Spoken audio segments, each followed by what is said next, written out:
Obviously excited about still to be playing here in December, and played really well on Saturday. Executed our game plan as well as we could have, as far as just the idea of hanging on to the football offensively, being able to run it 50-plus times, to take the time of possession, not turning the ball over, and then on the other side of the ball, just trying to get off the field and limit our snaps and limit our plays. And they were under 70 plays, which I think was a big factor, even though they went fast. When they went fast, that first drive of the second half, we had a hard time slowing them down, but we were able to knock them out of rhythm a little bit. And our offense having the ball as long as we did with 40-plus minutes obviously made a big factor in that. And then the turnovers were critical. We were +4 in the turnover margin. 2 of those resulted into touchdowns, and then Bruce's big kickoff return I thought was a big lift after they'd kind of taken the momentum from us. So overall, real excited about that win, and obviously moving on to a really good Northern Iowa team that's playing exceptionally well.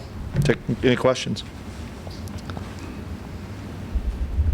Quarterback situation. Do you guys have any expectation of kind of what you're going to see? Are you expecting Bailey? Or? Oh, it'll be Bailey the whole time, I'm sure. I mean, that kid's the newcomer of the year and playing as well as any quarterback in all of FCS football. The kid's a great player, so I'm sure he'll be the guy. Coach, describe Tyvis Smith. You didn't see him in the first matchup. He's come on the last 5 weeks, rushing for over 140 yards. What makes him so difficult to stop? Powerful back, great vision, has the speed to get you outside and can really crease you in between the tackles. And, having both those two. The other thing is Bailey's such a big player. He's 225, 230 pounds. He and Smith back there, you really have 2 really talented runners, which make you really difficult to defend, because you just can't say we're going to take away the quarterback, because the running back will get you. He's proven that. And the teams that have on some of the read option stuff taking away the back, then Bailey beats you. So and they both are home run hitters, and that's the thing that you see on video, is they both can hit the home run. And that being said, I think Bailey throws the ball well enough that he's not Cole Morgan as far as them spreading it out, but he throws the ball well enough, and he did that against us a few times too, that we can't just say we're going to put everybody in the box to stop the run. Is there a player or even a position group that you feel has to play well below what Bailey does on the ground? Everybody. With an option offense, which they are, it has to be all 11 guys on the same page. It can't be just one segment or another. It's got to be all 11. Can that be just as taxing as facing a high-powered passing game? You bet. Where they can run the ball. Yeah, because they have, a lot of those high-powered teams don't give you the appearance of throwing it. These guys really do. And, because they're in the shotgun, running all their read zone and running all the power read and all the other run-pass option plays, it's really difficult to defend. They are really two-dimensional on every play with run-pass. So you don't believe that you can just try to take out Bailey and focus on him and kind of... Well, I don't know if you can just totally shut down him anyway, as far as how talented the player is. But I've seen some teams that have said, we're not going to allow you to carry the football, but then Smith has hurt him so much, or Fountain has over the top. And so we have to do a great job of being able to try to neutralize as much as we can the running game. Now, whether that is Bailey and Smith, once in a while taking Smith out, once in a while trying to take Bailey out, we have to be able to change that up. Because if they lock in on, here's what you're doing, they're going to beat you the other way. Have they changed much since you played them? Other than the fact that when Cole Morgan was in there, they still had the ability to run, but he was going to throw it just probably more often. And Bailey obviously hurt us, and then just kind of went on after that and hurt South Dakota State and hurt everybody else that he played rushing the football as well. So I think they're more comfortable because he's probably played the last 6 games, and so they know where their strengths are. They know his skill set, as well as what the running back has given them, as well as the fact that they play dynamite defense. Last time you guys played, it came down to kind of a 2-minute drill with you guys marching down the field. Are you confident that Easton can handle a 2-minute drill like that? Yeah, we are, and we work it every Monday night. But it's going to be a 4-quarter game, and These two teams know each other pretty well. There's great talent on both teams, so that you're going to have to make plays, whether it's the first quarter or fourth quarter, and we can't turn the football over. We turned the ball over too much when we played them the first time, and that hurt us as well as the big plays. 11 a.m. kickoff, Coach. Present any challenges? I'm sorry? 11 a.m. kickoff, kind of earlier. Any challenges? No, we've done it the last few years, and no, I don't. I'd rather play it at 11 a.m. than 7 o'clock at night. Chris, I know just looking at a little bit at their depth chart, look, they moved Hall to safety now, and they've switched around. It looks like Carter Schultz now is defensive end. Can you just talk about some of the changes and what you've seen on film and why maybe they're doing some of that stuff? Well, they had an injury, and that's where they moved Hall to safety. And I think he's a really special player. He started his career as really their outside linebacker nickel and was a great player there. Then they moved him to corner, and he was a great player there, and now they've played him at safety. Shows you how versatile and smart the kid is to be able to play in that system, all those different positions. But no, he's going to be a high-level player whatever position he plays at. And then defensive line, they're so well coached. Bryce does a phenomenal job of coaching those guys, and they're rotating a lot of guys in and out. And so all their defensive linemen, obviously, Schultz and Ailes are the ones that I know of real well that have made a ton of plays. But boy, they're up and down the lineup in the defense line. They've got a lot of playmakers. Kilfoy and McMacken, where do they rank in terms of the best in the Missouri Valley on defense, in your opinion? Well, Kilfoy's been doing it for 4 years, and McMakin's been doing it for 3 years, and they just fit their system so well. And they're excellent tacklers. They're really smart kids. They're going to know an opponent's offense inside and out, and so they're exceptional players that they don't have a weakness on defense. That's the thing that I see is for us to say, oh, we're going to go attack this or attack that or attack the run or attack the pass. They don't have a weakness, so we have to do a great job of manufacturing some drives to keep their offense off the field, and then we've, just like we had on Saturday, some plays have to be made. We have to be able to make some plays, downfield, or make a kid miss and get a big run, or try to flip the field position from field position wise. Second half of the season, you guys have done a much better job on ball security. Is that a technique thing, a focus thing, limiting turnovers? Both. I mean, we're emphasizing the heck out of it, and guys being conscious of it, having great focus, and there's no question that when you can limit your turnovers and get on that positive side, you're going to be in a much better opportunity. Do you anticipate Easton having to throw more against Northern Iowa than he did against Montana, considering Northern Iowa, I think, probably better run defense? Yeah, we probably are going to have to be able to open up quite a bit more. Now, we'll see how they're playing us. They're going to stack everybody up on the quarterback run game, so to speak. Then we absolutely have to be able to throw the football. We still, don't get me wrong, we're not going to go in there and throw the thing 55 times. That's just not what we do to be successful. But we need to have more balance for sure. Coach, a lot of talk when we saw the playoff field was all the Valley teams in the same end. Your players were motivated, and you said afterward that they were really motivated and were excited to play Montana. Do you get the same sense that it's going to be easy to motivate these guys this week? Well, we haven't seen them yet, but in general, we're playing on December 12th or whatever that date is, and it's in the quarterfinals, and we're playing potentially the last game of the season in the Fargo Dome based on what Illinois State does and our success rate on Saturday. So, our guys are excited about the challenge, excited about being able to play, and we're pretty healthy, which helps us, and so we've just got to make sure our guys understand what they're doing and get fresh for kickoff. Coach, how much can playing desperate take you? They've been desperate since they were 2-4. You guys were as well after the USD. Yeah. But playing with desperation certainly seems to have bolstered Northern Iowa. It really has, and their backs have been against the wall since they, I think, finished playing Western Illinois, and then they won that game at South Dakota State. That was a really hard-fought, good football game, and then the schedule set up for them pretty well, I think, but they still had to take care of business.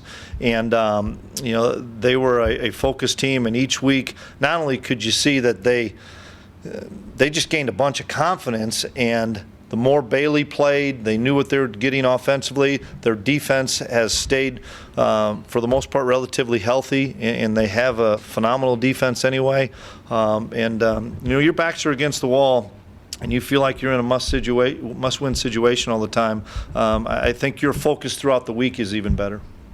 You talked about a little bit about being relatively healthy. Is there anybody that you foresee may not be available, or anybody you're watching this week, Chris? Well, a couple things. One, King got nicked up a little bit, but I think he'll be okay. He may hold off a little bit today, and then we'll be there for tomorrow. And then the other thing, just because I know you guys are going to hear about it just through Twitter and all that other stuff, Carson threw last week late and did some good things, and we're going to progress him into some practice this week.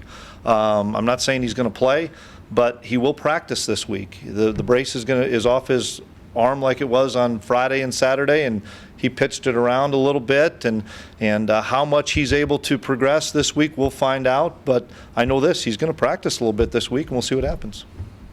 Would he play? I mean, Depends. I said how well he progresses in practice. If he progresses in practice and is comfortable and confident enough, he could play. But if he doesn't, then Easton will play. So What do you do this week to replicate the speed of Smith and Bailey? I mean, you haven't seen a 1-2 punch like that all season. I know it'll be. I mean, our scout team's going to do as good as we can, and we may put a couple of tailbacks back there during some of our inside run periods just to try to utilize that speed. Although James Hendricks does a great job for us of giving us that look, but we have to be able to. We have to be better on the perimeter, Chris, than we were the first time we played them, and we really lost the edge on the perimeter with Bailey, and there was probably a little bit of unknown when we played him the first time because he hadn't played that many snaps.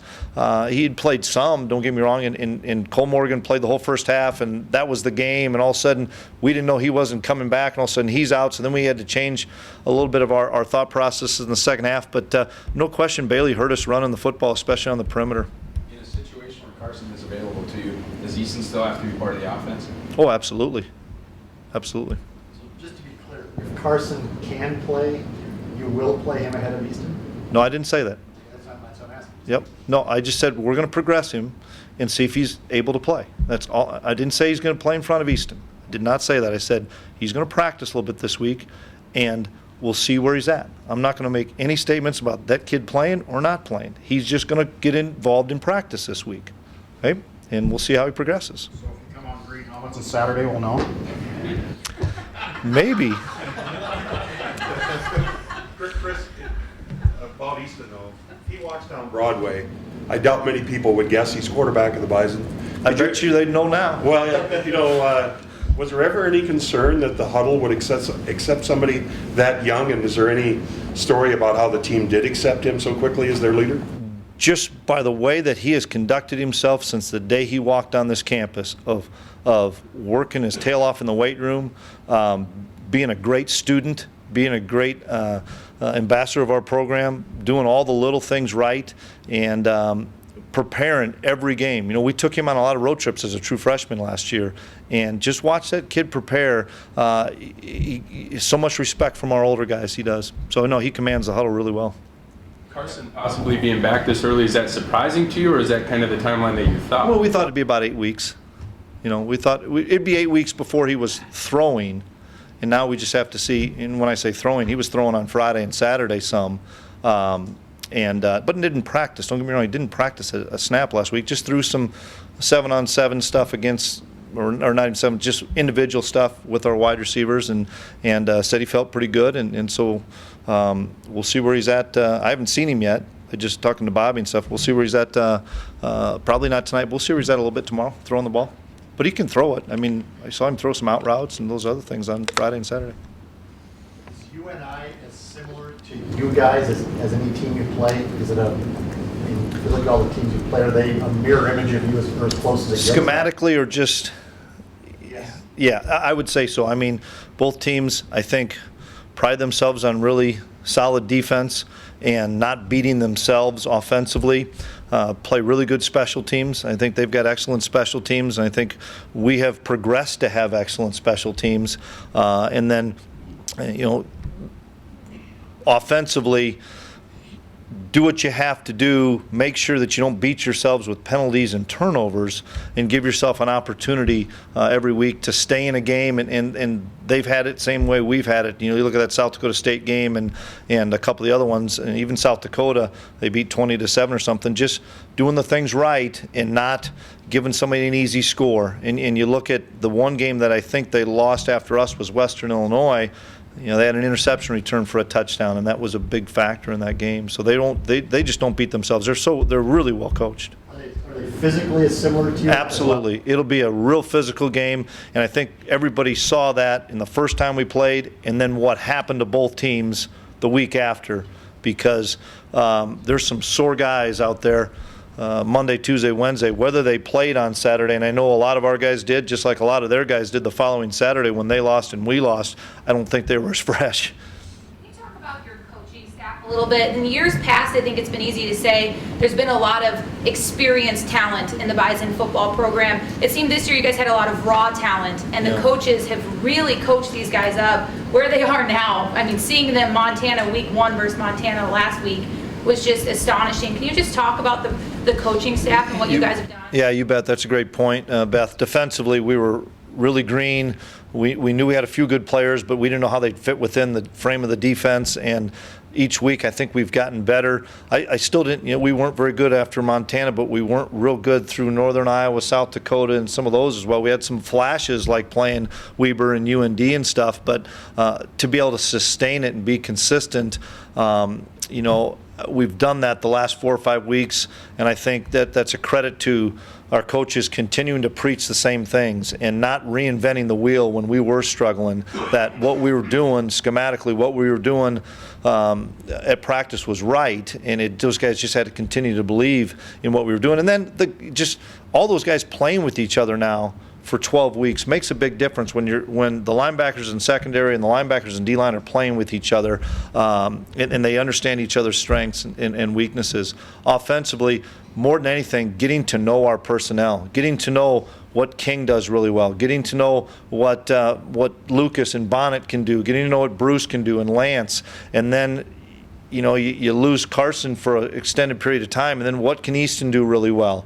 And our offensive line, we've talked about it the last several weeks, have played at such a high level that it's made everything so much easier for our offense because we're able to push the line of scrimmage and control that line of scrimmage. So our coaches have done a phenomenal job of staying with the process. We talk about the process a lot. Staying with the process that we need to get better through September, October, November to give yourself a chance in December. Specifically, how far, have Robbie and Trey come? Obviously, Robbie being a true freshman and Trey with the position switch. Yeah. They've both come a long ways in the fact they didn't play any of those snaps. Obviously, Robbie's in high school and Trey was a corner last year behind Christian and Heeks, but it takes a while to learn our system as a safety, and you don't learn it in a spring ball, which Robbie didn't have. You don't learn it in just fall camp. It takes a while to do that, especially with you practice against our offense all fall camp and then go against Montana. Chris mentioned you can't replicate the speed in that stuff. So we had a hard time. Or you see a spread offense like Southern Illinois, and you don't see that from our offense. Those are the things that are tough to do. And really, hats off to our scout team guys for trying to give us as good a look as we can. And our scout team guys have gotten better and better each week because we've really emphasized it, and we talk to those guys a lot. You have to give us a great look so that it doesn't take us as long come Saturday to replicate that speed. So Chris, does that mean you'll put just your best athletes in some of those positions, like a Marquise Bridges or somebody at quarterback or something like that, to try to replicate speed? Oftentimes we will, you bet. And we've done that in the past. We'll probably put Purefoy a little bit there this week, and we always have one great example a few years ago, wherever the best wide receiver was, Jeff Ilias became that wide receiver. Even though he was a tight end, sometimes a wide receiver, Jeff always in scout team portrayed that best receiver. For Bison fans, playing Northern Iowa is the game, despite all the trophies and rivalries and stuff. This is the game for them. Is this the game for the Bison football team from inside? You'd have to ask the players that, Mike. It's a good. It's the most difficult week for me. and we've talked about that just because that's a place I went to school. I have a lot of friends in the community. My family lives there. All those things make it a little bit more difficult for me. But we have so many great rivalries, I think, in this league. It's as fun for me to go play South Dakota State as it is to go play Northern Iowa. So, but to say there's just one specific, I don't know. Everything's just a little different, as far as how close we are, the recruiting battles we have against them. There's great respect, I know that, amongst Northern Iowa and North Dakota State. Didn't have Lance against UNI. Can that be a big factor on Saturday? Yeah, really, I think it can. It needs to be. Lance it gives us another change of pace, and it allows us the potential to have some three-back stuff that we didn't have very much of against them the first time, if Tim so chooses to do that. But him being back, Darius Shepard wasn't healthy, and we all know that, and we know what kind of game he had. But just Shep's growth and development, as well as RJ and Vra, and even Dimitri Williams didn't have him, and there's some things that Dimitri can give us too. Was Chase as healthy as you've seen him last week? He really was. Yep, absolutely, and didn't retweak anything or injure anything. So we're excited about Chase being even better this week.